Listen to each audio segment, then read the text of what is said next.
할렐루야. 여러분, 예전에 우리가 산골에 살고 있을 때에는 혹시나 사나운 짐승을 만날까봐 두려워하였습니다. 그와 마찬가지로 우리가 바다를 지날 때에는 늘 풍랑을 만나지 않을까, 그런 두려움을 가지고 있습니다. 여러분, 이번 한 주간 동안 여러분 인생의 풍랑으로 인하여 많이 힘들고 어려우셨지요. 오늘 본문의 말씀에 보면 이 갈릴리 바다를 건너는 제자들도 바람이 불고 또 파도가 치는 그 어려움을 겪게 됩니다. 그런데 바람이 그냥 바람이 아니에요. 오늘 우리가 읽은 이 요한복음 6장에 나오는 이 바람은 큰 바람이다라고 그렇게 성경은 이야기를 하고 있습니다. 우리가 보통 초속 한 20m 정도로 부는 그 강한 바람이 불 때 우리는 그걸 태풍이라고 하거든요. 이런 강한 바람이 지금 갈릴리 바다에 불고, 그래서 그 바다가 큰 파도가 일어났습니다. 그런데 이 파도는 그저 바람 때문에 일어나는 큰 물결 정도가 아니라 원문을 직역해 보면 바다가 완전히 뒤집어 엎을 정도로 요동쳤다라는 그런 큰 바다가 지금 그렇게 불었다라고 그렇게 이야기를 하고 있습니다. 일반적인 이 파도보다도 더 강하고 더 무섭게 그 파도가 이렇게 일어났다라는 표현을 하고 있습니다. 그래서 제자들이 그 풍랑 속에 어떠한 모습을 가지고 있느냐, 마태복음 14장에도 오늘 요한복음 6장과 똑같은 이 사건의 내용이 나옵니다.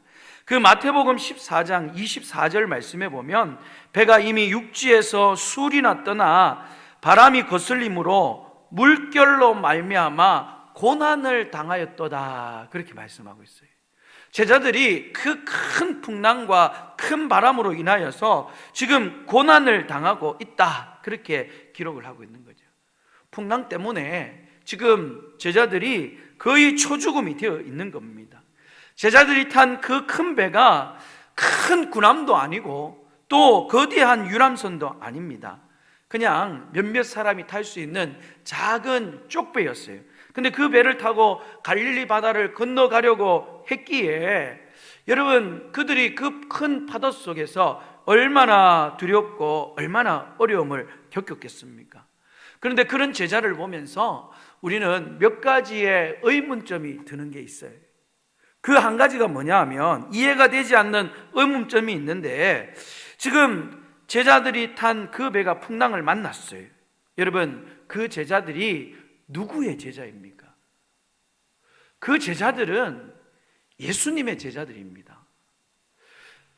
예수님을 따라서 한평생 살아가겠다고 고향을 떠나고 또 친척들 떠나고 또 모든 생업들을 포기하고 자기의 인생을 온전히 하나님께만 맡기고 그저 하나님만 따라 나섰던 예수님의 제자들이에요. 그런데 그렇게 예수님을 위하여 목숨을 바치고 헌신하기로 다짐했던 그 예수님의 제자들이 탔던 그 배가 풍랑을 만날 수 있습니까? 여러분, 어떻게 그 예수님의 제자들이 탄 배가 풍랑을 만날 수 있을까? 첫 번째 의문을 가질 수가 있어요. 두 번째 우리가 가지는 의문은, 지금 이 예수님의 제자들이 탄 배가 여러분 갈릴리 바다를 건너가는데 그 항로와 그 시간을 누가 결정해 주었느냐라는 거예요. 여러분, 예수님이 제자들에게 출발 시간과 또 그 항로를 결정해 주었습니다. 우리 마태복음 14장을 읽었는데 그 말씀에 보면 예수님이 오병이어의 기적을 행하십니다. 그래서 수많은 사람들이 거기에서 그 오병이어를 통하여 5,000명이 넘는 사람들이 그 음식을 먹고 난 뒤에 그 기적을 체험한 사람들이 예수님에 대하여 환호하고, 야, 우리에게 예수님만 있으면 우리가 이제는 먹고 사는 거에 대해서는 걱정할 필요가 없겠구나, 그러면서 예수님을 자신들의 왕으로 삼고자 예수님을 그렇게 붙잡으려고 합니다. 예수님 떠나지 마십시오. 그때 예수님이 이 수많은 사람들을 바라보면서 예수님과 제자들이 떠나야 될 줄 알고 먼저 제자들에게 재촉하여서, 얘들아, 너희들이 배를 타고 먼저 저 건너편으로 가거라 하면서, 여러분, 예수님이 이 제자들에게 지금 건너편으로 가라고 그렇게 말씀하셨어요. 예수님이 시간도 정해주셨고 예수님이 여행의 방향을 정해주셨습니다. 제자들이 한 것은 그냥 예수님이 가라고 하니까, 여러분, 가라고 한 그곳을 향하여 예수님이 타라고 한 그 배를 타고 그저 그 배가, 여러분, 순종하는 마음으로 떠났는데 그 배가 큰 풍랑을 만났다는 거예요. 여러분, 제자들은 예수님의 말씀에 순종한 것밖에 없습니다. 그런데 제자들이 탄 배가 풍랑을 만났다는 거예요. 여러분, 이해가 쉽게 되지 않습니다. 왜 예수님의 제자들이 탄 배가 풍랑을 만나고 왜 예수님께서 가라고 했는데 그 말씀에 순종한 제자들의 배가 풍랑을 만나느냐? 여러분, 이런 질문은요, 지금 갈릴리 바다를 건너가고 있는 이 제자들에게만 있는 그런 질문이 아니에요. 열심히 믿음 생활하려고 하는 우리의 삶 속에도 때때로 이런 질문들이 수시로 우리 가운데 일어날 때가 많이 있다는 겁니다. 우리도 신앙으로 살려고 몸부림치고 정말 어려운 상황이 있지만 어떻게든 주일 성수하고 주일에 예배 빠지지 않기 위하여 애를 쓰고 열심히 예배를 드립니다. 교회에서 이런저런 모양으로 내가 최선을 다하여 헌신하고 봉사를 하고 있습니다. 그런데 왜 우리에게 우리가 원치 않는 그런 일들이 일어나느냐라는 거예요. 왜 내가 이렇게 원치 않는 일들, 고통스러운 일들이 나에게 일어나고 있느냐? 신앙생활 하면서 가끔씩 그런 일들로 통하여서 우리 마음속에 그런 의문점이 일어날 때가 있다는 거죠. 왜 예수 믿는 나에게, 예수 믿는 우리의 가정 속에 저 세상에 살고 있는 불신 가족들보다도 왜 예수 믿는 우리 가정, 우리 가족에게 이렇게 힘들고 어려운 일들이 일어날까? 의문점이 생기는 거예요. 예수 믿지 않는 그 불신집의 그 아이들도 저렇게 시집장가 잘 가고 취직도 잘 되고 하는 사업도 번창하고, 왜 예수 믿는 우리 집에 왜 이렇게 문제가 풀리지 않고 왜 이렇게 환난이 찾아오느냐? 여러분, 혹시 오늘 이런 생각을 가져본 적이 있다면 오늘 신앙의 그런 갈등으로 통하여 정말 내가 이렇게 하는 것이 제대로 믿는 것이냐 하면서 신앙의 회의에 빠질 때가 있다는 거예요. 여러분, 그런데 혼자 그런 환난과 어려움 가운데 있을 때에 우리는 자꾸만 내 스스로, 여러분, 막 이렇게 저렇게 그 문제에 대해서 생각할 때가 많이 있습니다. 그것뿐만 아니죠. 정말 힘들고 어려운 것은 그런 상황을 당하여서 내가 억지로 참고 있는데 꼭 외부로부터, 여러분, 그런 상황 속에 우리에게 공격을 해옵니다. 세상 사람들이 예수 믿는 우리의 모습을 보면서 비웃고 조롱을 하는 거예요. 아이고, 그래, 예수 믿는다고 그렇게 하더니만 별것 없네. 주일이면 미친 듯이 그 교회에 뛰어가던데 너는 왜 그런 병에 걸리니? 왜 너는 그렇게 하는 일들마다 막히니? 왜 너의 자식은 그 모양 그 꼴이니? 너는 왜 성공하지 못하니? 세상 사람들이 우리를 향하여 그렇게 공격해 오면 정말로 우리는 당황스럽고 우리는 정말 힘이 들고 어려움을 겪게 된다는 거예요. 그래, 정말 왜 그럴까? 내가 지금 열심히 예수님 믿고 나름대로 기도하면서 신앙생활 열심히 하고 있는데 왜 이렇게 힘들고 어렵지? 여러분, 신앙의 갈등과 회의가 일어나서 스스로가 너무나 초라해지고 무능력하게 느껴질 때가 있습니다. 여러분, 거기서 한 발 더 나가서 진짜 내가 하나님 앞에 사랑받는 하나님의 자녀가 맞는가? 하나님이 정말 나를 사랑하고 있는가? 그런 신앙의 어려움 가운데 때로는 교회를 떠나고 싶은 마음까지도 들 때가 있다는 거예요. 여러분, 그런 마음이, 그런 상황이 놓여질 때에 우리는 도대체 어떻게 해야 그 상황을 이겨나갈 수 있을까요? 그 혼란스럽고 당황스러운 상황을 만났을 때에 우리가 어떻게 해야 될지, 오늘 풍랑을 만난 이 제자들의 모습을 보면서 우리의 그런 모든 상황들을 넉넉히 이겨나갈 수 있는 저와 여러분 되시기를 주님의 이름으로 축복합니다. 첫 번째로 우리가 만나는 그 풍랑의 시간은요, 세상을 살아가는 사람들에게 있어서 일상이라는 사실을 여러분 꼭 기억하기를 원합니다. 한번 따라해 봅시다. 풍랑의 시간은 우리에게 일상이다. 여러분, 바다에는요 늘 바람이 불 수밖에 없습니다. 바다에 그렇게 바람이 불면 풍랑이 일어나는 것은 자연스러운 일이에요. 여러분, 이건 자연의 당연한 이치고 바다의 특징입니다. 그런데 오늘 제자들이 건너갔던 바다는 특별히 갈릴리 바다예요. 여러분, 갈릴리 바다는요 특별히 풍랑이 잘 이는 바다입니다. 호수지요. 워낙 넓은 호수이기 때문에 사람들은 그걸 갈릴리 바다라고 불러요. 그런데 이 갈릴리 바다는 삼면이 그 산으로 둘러싸여 있습니다. 그리고 그 해수면이 지면보다도 200m 정도가 낮아요. 그러니까 바람이 그 삼면으로 딱 가려져 있는 그곳으로 바람이 한번 들어오면 바람이 이리 치고 저리 치고 이리 치고 저리 치고 하다가 결국은 해수면이 낮은 그 수면이 낮은 해수면 쪽으로 딱 가면 자연스럽게 풍랑이 있는데요, 어떤 한쪽 방향으로 부는 바람이 아니에요. 막 미친 듯이 치는 그런 광풍이 힘으로 치는데, 이 갈릴리 바다에서 바다에 부는 그 바람의 길을 예측한다는 것은 도저히 어려운 일이었다는 거예요. 여러분, 우리는 종종 태풍이 이 한반도로 쫙 올라오면 우리는 어떻습니까? 몇 주 전부터 지금 어디에서 태풍이 발생해가지고 지금 어떤 속도로 어떤 크기가 되어서 이렇게 올라오고 있는데 언제쯤이면 이 태풍이 우리 한반도의 내륙을 통과하든지 아니면 동쪽으로 빠져가지고 저 북쪽으로 올라갈든지, 여러분 언제든지 이 태풍에 대한 경로를 예보하고 예측할 수가 있습니다. 그런데 갈릴리 바다의 지형적인 특징 때문에 절대로 이 갈릴리 바다에 부는 그 바람은 예측할 수가 없는 거예요. 그래서 오늘 예수님의 제자들도 그 갈릴리 바다에서 일어나는 큰 강풍으로 인하여서 엄청난 어려움을, 고통을 겪고 있는 겁니다.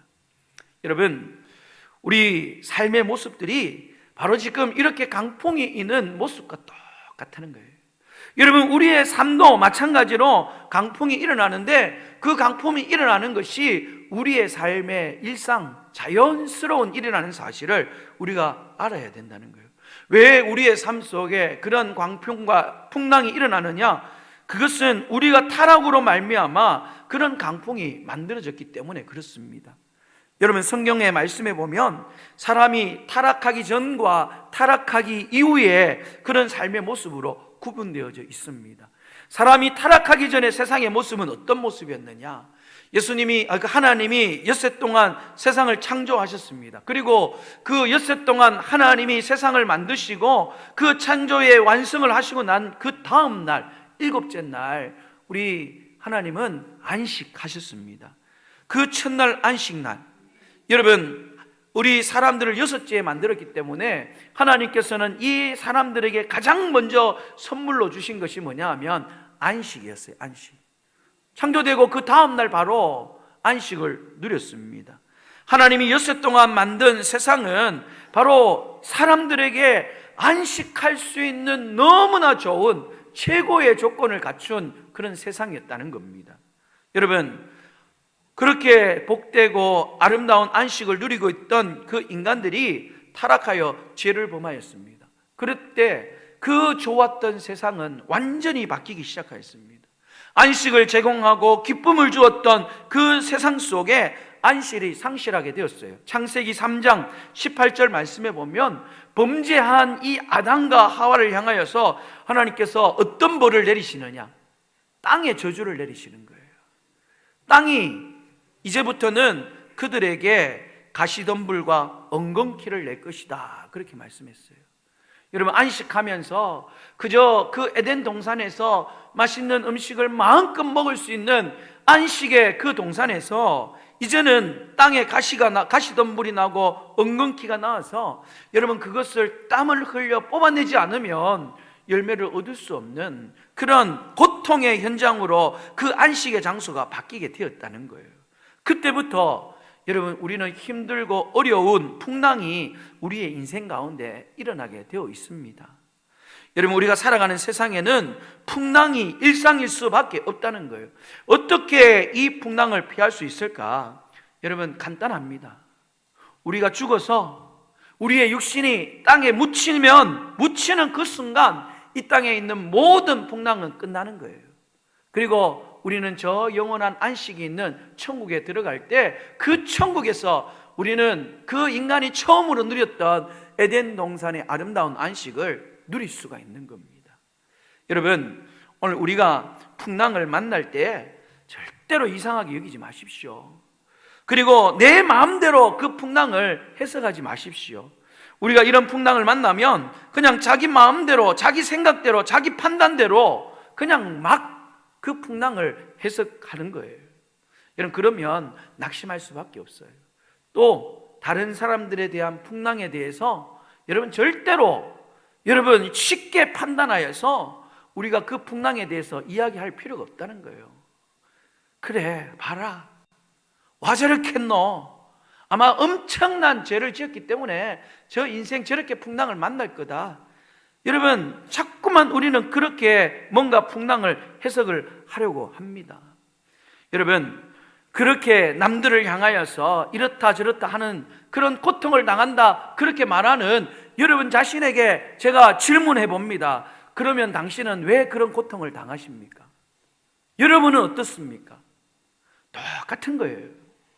여러분 이 땅을 살아가는 모든 사람들은 다 한 사람도 빠짐없이 풍랑의 시간을 만나고 그 풍랑이 일상이에요. 그러니 중요한 것은 내가 풍랑을 만났다고 낙심을 하거나 두려워하거나 절망하지 말아야 된다는 거예요.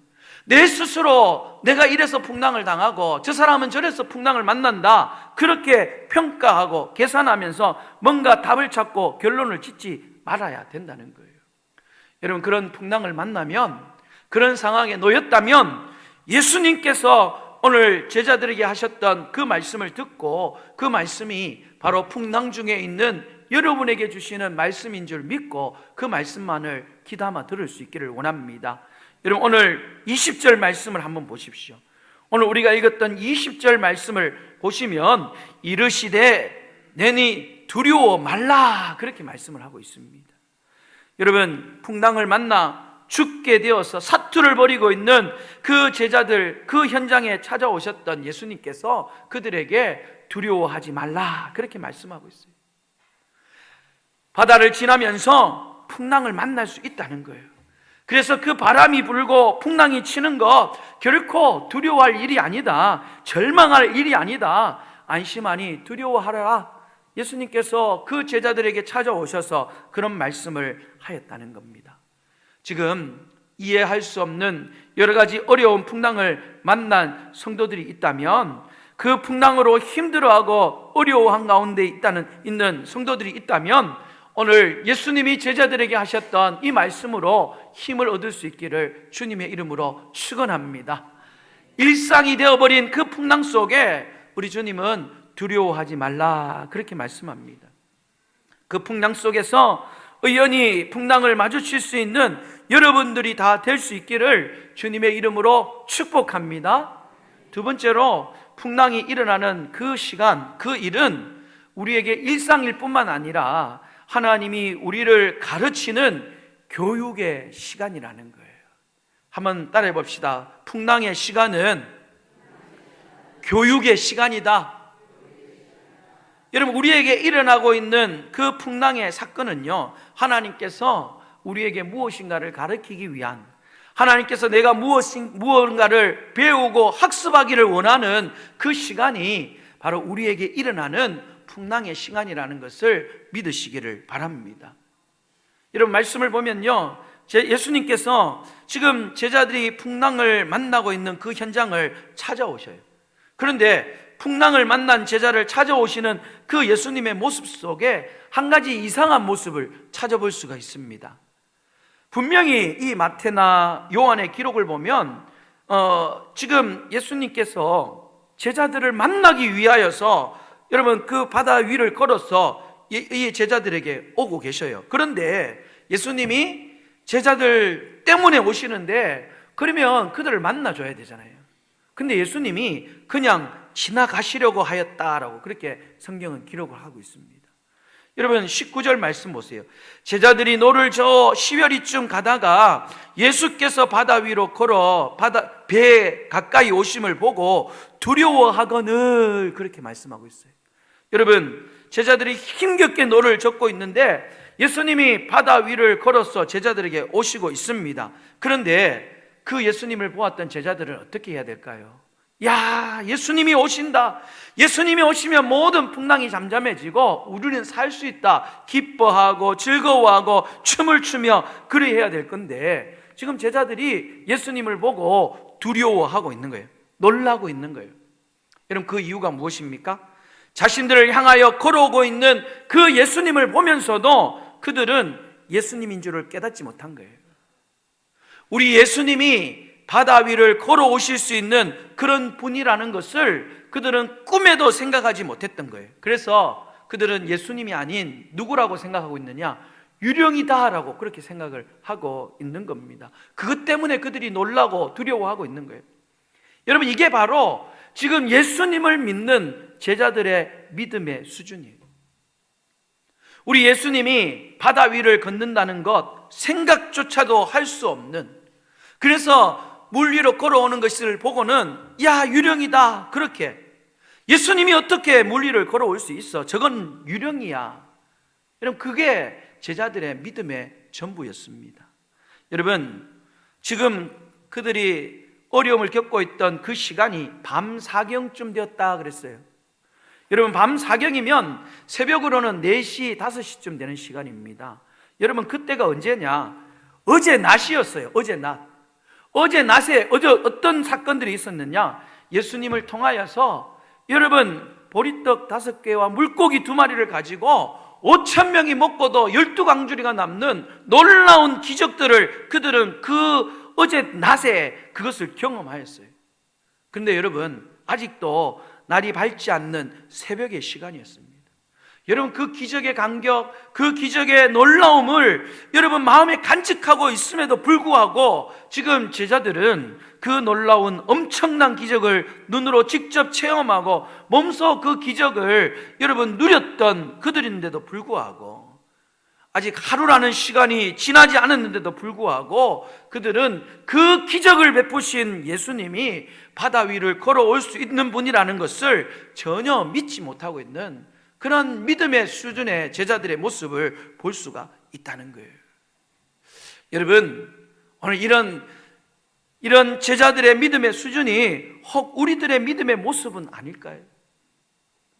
우리도 매주일 말씀을 듣고 하나님 앞에 기도하면서 우리 하나님은 전능하신 하나님이시다, 우리 하나님은 위대하시며 능력이 많으신 하나님이시다, 그 하나님이 우리를 위하여 비를 예비하시고 그 비를 내려주시는 분이시다, 우리가 그렇게 서로 찬양하고 축복하고 여러분 그렇게 인정하지만 우리도 똑같이 예수님이 바다를 걸어오시는 데는 절대로 불가능한, 예수님이 그렇게 바다에 걸어오신다는 것을 믿지 못하는 여러분 그런 모순적인 신앙의 모습을 가지고 있지는 않습니까? 여러분 그럴 때 예수님이 자기 자신을 완전히 드러냅니다.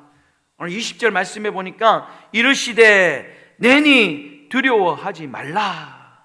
제자들에게 얘들아 나다, 두려워하지 마라. 예수 나다, 나는 전능하신 하나님이다. 물 위로 걸어오는 거 유령만 걸어올 수 있는 것이 아니라 나도 충분히 능력 있게 걸어올 수 있다. 여러분 제자들에게 그렇게 말씀을 하신 거예요. 그 말을 들었던 제자들이 어떤 반응을 보였느냐? 그제서야 기뻐서 예수님을 배에 영접하고 여러분 그 배는 곧 그들이 가려던 땅에 이르게 되었다는 겁니다.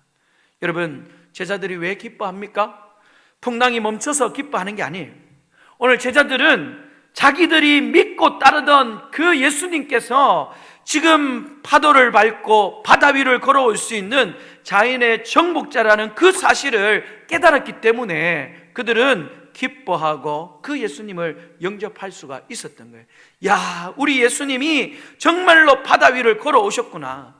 내가 믿는 그 예수님이 정말로 대단한 분이시구나. 그 사실을 여러분 그 풍랑의 시간을 통하면서, 그 풍랑의 시간을 겪으면서 그들은 깨닫게 되었다는 겁니다. 여러분 마태복음 14장 34절에 그것을 깨달았던 제자들이 예수님을 향하여 뭐라고 고백을 하고 있느냐? 한번 따라해 봅시다. 진실로 하나님의 아들이소이다. 예, 제자들이 그때서야 진정으로 우리 예수님이 진짜 하나님의 아들이 맞구나. 예수님은 정말 하나님의 아들입니다. 여러분 그 풍랑의 어려운 시간을 겪었던 제자들이 제대로 믿음의 눈을 뜨는 거예요. 여러분 하나님은 지금 풍랑의 시간을 통하여서 제자들을 가르치시고 믿음을 훈련하는 교육의 시간으로 삼고 계신다는 겁니다. 하나님은 제자들에게 풍랑을 통하여서 그 풍랑 속으로 몰아넣어서 그들을 믿음의 사람으로 다듬고 그들의 믿음에 더욱더 성숙함을 가지기 위하여서 훈련의 시간으로 그들을 풍랑 속으로 몰아넣은 거예요.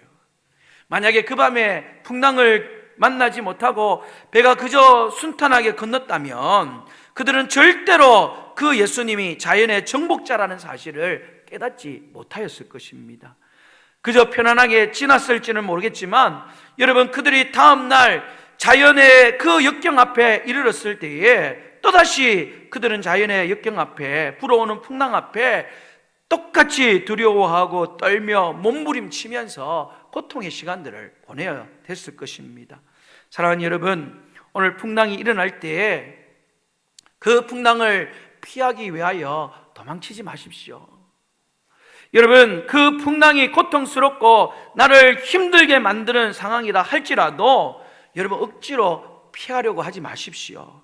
그곳에 그 풍랑을 통하여서 반드시 여러분이 배워야 될 것이 있다는 것, 믿음의 교훈을 받을 수 있다는 것을 여러분 기억하시면서 그곳에서 아름다운 신앙의 훈련으로 오늘 제자들이 예수님이 진짜 하나님의 아들이십니다라고 고백하는 그런 믿음의 고백이, 믿음의 성숙함이 저와 여러분 가운데 있어지기를 주님의 이름으로 축원합니다. 여러분 우리가 성경을 읽다 보면요 참 이해가 되지 않는 많은 사건들이 있습니다. 여러분 그런 사건들을 자세히 살펴보면 그 사건 모두 다는 어떤 사건이냐? 하나님이 하나님의 백성들을 교육시키기 위한 목적으로 그 사건들을 이끌어가고 있다는 사실을 알 수가 있어요. 민수기 33장에 보면 이 이스라엘 백성들이 출애굽하여서 가나안까지 들어가는 그 여정을 자세히 기록해 놓았어요. 민수기 33장이 마무리하면서 여러분 어떻게 해서 그들이 애굽 땅에 나왔고 또 어디를 지나갔고 어떻게 가나안 땅으로 갔는지 그 여정을 자세히 기록하고 있습니다. 여러분 이스라엘 백성들이 갈 길을 정한 것이 아니에요. 우리가 이 길로 가서 저렇게 가나안 땅까지 가자 그들이 계획을 세우고 그들이 그 길을 정한 게 아니에요.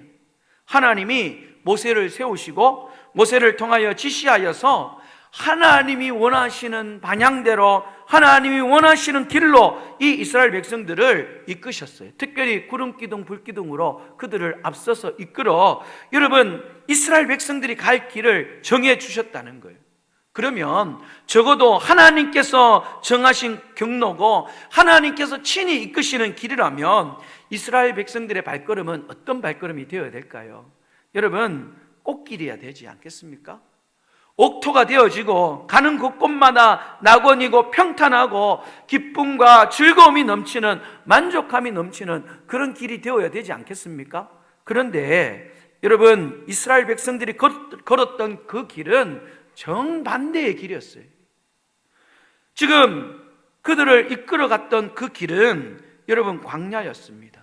쓰디쓴 고통의 현장이었습니다.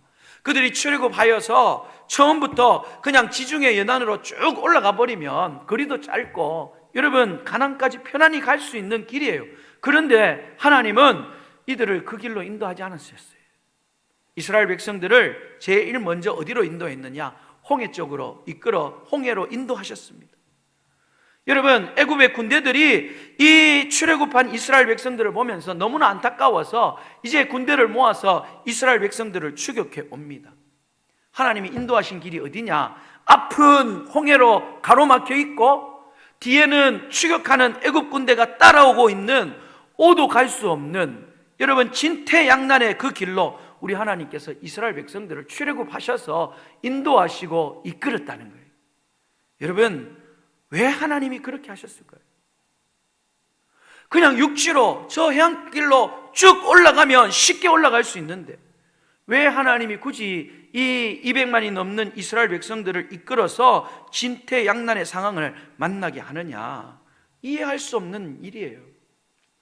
그런데 하나님께서 출애굽하여서 두려워하며 앞으로 그 가나안까지 우리가 어떻게 가야 될지 염려하고 걱정하고 있는 이 이스라엘 백성들에게 이해할 수 없는 그 홍해로 이끄셔서 하나님의 전능하심을 직접 그들에게 가르쳐 주시고 그들에게 목격하도록 만드시는 거예요. 하나님이 밤새도록 동풍을 불게 하여서 그 홍해를 갈라주셨어요. 그리고 이스라엘 백성들을 그 바다에 마치 마른 땅같이 바다를 건너갈 수 있도록 하나님께서 홍해를 가르시는 그 놀라운 능력을 보여주었어요. 그 길을 건너면서 이스라엘 백성들은 하나님을 찬양하는 겁니다. 전능하신 하나님이시다. 우리 하나님은 바다를 가르시는 하나님이시다. 우리 하나님은 우리에게 이렇게 능력의 하나님이시다. 그들은 그 홍해의 길을 건너면서 하나님에 대해서 배우게 된 거예요. 하나님에 대해서 알게 된 거예요. 여러분, 그리고 그 홍해를 건넜던 이스라엘 백성들을 하나님은 또 어디로 인도하시느냐? 신광야로 인도합니다. 여러분, 그 신광야는 정말로 풀 한 폭이 없는, 물 한 방울 얻기가 너무나 힘들고 어려운 땅이 바로 신광야예요. 하나님이 인도하신 곳이 바로 거기에요. 여러분, 이해할 수가 없지 않습니까? 어떻게 먹고 어떻게 마시라는 거예요. 그런데 이해할 수 없는 그 신광야로 이끌었던 우리 하나님께서는 그 이스라엘 백성들에게 그들이 죽지 않도록 날마다 하늘 문을 여셔서 그들에게 만나를 먹이시고 메추라기를 내려서 그들을 먹게 하셨어요. 마실 물이 없을 때에는 땅을 판 게 아니에요. 반석을 쳐서 그 반석에서 나오는 물로 그들을 먹이셨다는 겁니다. 우리 하나님은 척박한 신광야라고 하는 그 풍랑을 통하여서 너희들이 이 땅에서 나는 것으로 너희들이 먹고 사는 것이 아니라 하늘에서 내려주는 것으로 너희들이 먹고 사는 것이다. 너희를 먹고 마시게 하는 것은 내가 다 책임질 것이다. 너희는 걱정하지 마라. 여러분, 그러면서 40년 동안 하루도 빠짐없이 우리 하나님은 그 광야길에서 이스라엘 백성들에게 먹을 것과 마실 것을 책임져 주셨습니다. 여러분, 이스라엘 백성들이 그 신광야를 통하면서 무엇을 배웠을까요? 우리 하나님은 우리를 먹이시는 분이시구나. 비록 그 광야를 지나는 것이 힘들고 어렵지만 힘들고 어려운 상황 속에서 우리 하나님은 나를 한 번도 버리지 아니하시고 하루도 빠짐없이 나를 먹이시고 나를 입히시고 나를 지금까지 인도하여 주시는구나. 여러분, 그들은 그 어렵고 힘든 그 신광야라는 풍랑 속에 하나님을 믿고 하나님을 의지하고 하나님을 바라보는 하나님의 백성이 될 수 있도록 그들을 교육시키고 그들을 깨우치게 하셨다는 겁니다. 사랑하는 여러분, 오늘 여러분들이 도무지 이해할 수 없는 그런 상황 속에, 그런 형편 속에 놓여 있다면 그 길을 통하여서 여러분들을 성숙시키고 성장시키시기를 원하시는 하나님을 만날 수 있기를 주님의 이름으로 축원합니다. 여러분, 우리 앞에 놓여 있는 풍랑의 시간을 피하려고만 하지 마십시오. 도망치려고만 하지 마십시오. 나를 죽이려고 하는 그 풍랑일지라도 여러분, 그 풍랑 속에 여러분 전능하신 하나님을 만나고 그 하나님을 깨닫기만 된다면 오늘 여러분의 믿음이 더욱더 성숙해지고 오히려 그 풍랑을 통하여서 여러분 하나님의 놀라운 은혜를 선물로 받게 될 줄 믿으시기를 주님의 이름으로 축원합니다. 여러분, 풍랑을 당했다고 무조건 손해보는 게 아니에요. 무조건 힘들다고만 생각하지 마십시오. 무조건 왜 나만 이런 풍랑을 만나느냐라고 낙심하지 마시고 절망하지 마세요. 그 풍랑의 시간에 하나님이 주시는 놀라운 은혜가 숨겨져 있습니다. 여러분, 그것을 꼭 기억하시고 그 풍랑을 통하여서 여러분의 믿음이 아름다운 믿음으로 성숙되어지기를 주님의 이름으로 축원합니다. 오늘 21절 말씀을 오늘 살펴보고 말씀을 마무리하려고 합니다. 여러분, 21절 말씀을 한번 보세요. 이에 기뻐서 배로 영접하니 배는 곧 그들이 가려던 땅에 이르렀더라, 그렇게 말씀했어요. 여러분, 그 배가 어디에 이르렀습니까? 그들이 가려던 그 땅에 이르렀다는 거예요. 여러분, 무슨 의미냐? 예수님이 배에 올라타니까 그때부터 풍랑이 잠잠해져서 그들이 열심히 힘을 내 배를 저어가지고 그렇게 그들이 원하는 땅에 이르렀다, 그 땅에 도착했다, 그 의미가 아니에요. 여러분, 이 말씀의 의미는 뭐냐?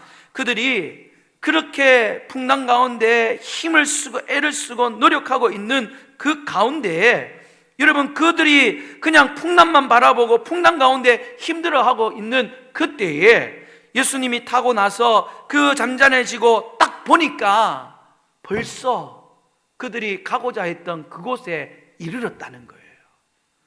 여러분, 우리는 그저 풍랑만 보니까 우리가 가려고 하는 그 항구를 바라보지 못하고 목적지를 바라보지 못했을 뿐이지, 그 힘겹게 노를 젓고 풍랑과 싸우고 있던 그 사이에 여러분, 우리는 우리가 가려던 곳까지 와 있다는 거예요.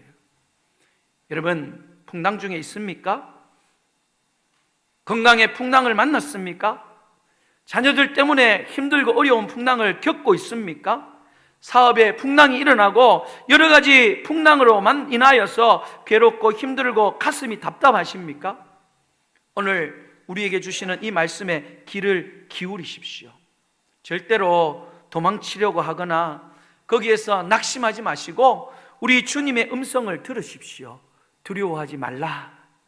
왜냐하면 우리 하나님께서 지금 그 풍랑 가운데 우리를 지키고 계시기 때문에 그렇습니다.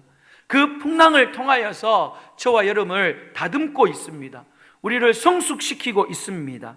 그래서 그 풍랑을 잘 참고 견디기만 하면 하나님께서 우리가 가려고 하는 그 목표에 이르도록 우리 하나님께서 우리를 인도하여 주실 것을 여러분 꼭 믿고 두려워하지 말고 풍랑 가운데 힘을 다하여서 여러분 우리의 풍랑을 잘 이겨나갈 수 있는 믿음의 성도들이 다 될 수 있기를 주님의 이름으로 축복합니다. 축복합니다. 기도하겠습니다. 하나님 아버지, 우리 사랑하는 성도들 가운데에 말로 다 알 수 없는 어려운 인생의 풍랑을 만나 고통 중에 있는 성도들이 있습니다. 하나님께서 그들을 찾아가 주셔서 힘겨워하는 제자들에게 내니 두려워하지 말라라고 말씀하셨던 그 말씀으로 저들의 마음에 위로를 주시고 힘을 얻게 하여 주시옵소서. 우리의 일생에 일어나는 모든 풍랑은 나만 겪는 고난이 아니라 모든 사람들이 다 겪는 고난인 줄 알고 그 고난 속에 하나님께서 예비하신 은혜와 하나님께서 우리에게 가르쳐 주시고자 하는 그 진리를 깨달아 알 수 있는 은혜를 허락하여 주시옵소서. 하나님, 그렇게 믿음으로 애쓰고 풍랑 가운데 싸우는 가운데 우리는 반드시 우리가 원하는 목적지에 이르게 된다는 사실을 믿고 우리의 생각과 우리의 믿음의 불신앙을 정리하고 깨끗하게 아름다운 믿음으로 살아갈 수 있도록 은혜를 더하여 주시옵소서. 거룩하신 예수님의 이름으로 기도드리옵나이다. 아멘. 우리 찬송